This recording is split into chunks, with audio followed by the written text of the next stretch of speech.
ద్విచక్ర వాహనదారుడు తన స్వీయ రక్షణతో పాటుగా తన కుటుంబ సంక్షేమం కోసం కూడా తన కుటుంబ క్షేమం కోసం హెల్మెట్ తప్పక ధరించాలని ప్రతి ఒక్కరూ ట్రాఫిక్ రోడ్డు భద్రతా నియమాలు పాటిస్తూ ప్రమాదాల నివారణకు కృషి చేయాలని జిల్లా ఎస్పీ టి శ్రీనివాసరావు ఐపీఎస్ విద్యార్థులకు పిలుపునిచ్చారు. జాతీయ రోడ్డు భద్రతా మహోత్సవాలను పురస్కరించుకొని జిల్లా ఆర్టీఏ శాఖ ఆధ్వర్యంలో జిల్లా కేంద్రంలోని కృష్ణవేణి చౌక్ వద్ద విద్యార్థులతో ఏర్పాటు చేసిన అవగాహన ర్యాలీకి జిల్లా ఎస్పీ ముఖ్య అతిథిగా హాజరయ్యారు. నిత్య జీవితంలో తప్పకుండా ట్రాఫిక్ నియమాలు పాటిస్తామని విద్యార్థులతో ప్రతిజ్ఞ చేయించిన అనంతరం విద్యార్థులు ర్యాలీని జిల్లా ఎస్పీ జెండా ఊపి ప్రారంభించారు.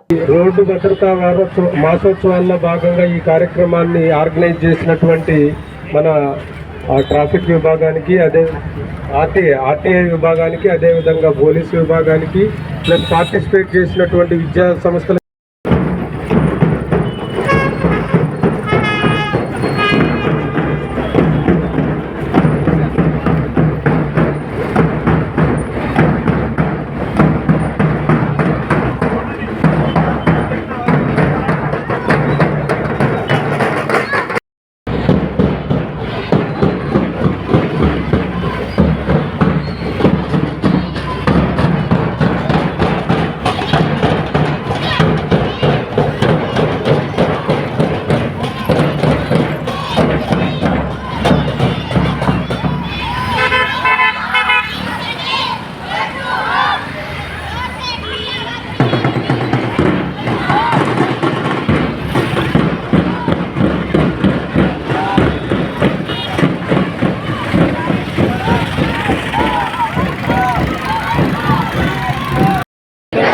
వాటిని తెలియజేస్తానని, తోటి రోడ్డు వినియోగదారులను గౌరవిస్తానని, రోడ్డు ప్రమాదాలు జరగకుండా నా కర్తవ్యములను శ్రద్ధతో, అంతఃకరణ శుద్ధితో నిర్వహిస్తానని, రోడ్డుపై ప్రయాణించినప్పుడు ట్రాఫిక్ నియమ నిబంధనలు ఉల్లంఘించనని, ప్రేరేపించడం చేయనని, ప్రజలందరూ సురక్షితంగా ప్రయాణించడానికి సహకరిస్తానని దైవ సాక్షిగా ప్రమాణం చేయుచున్నాను.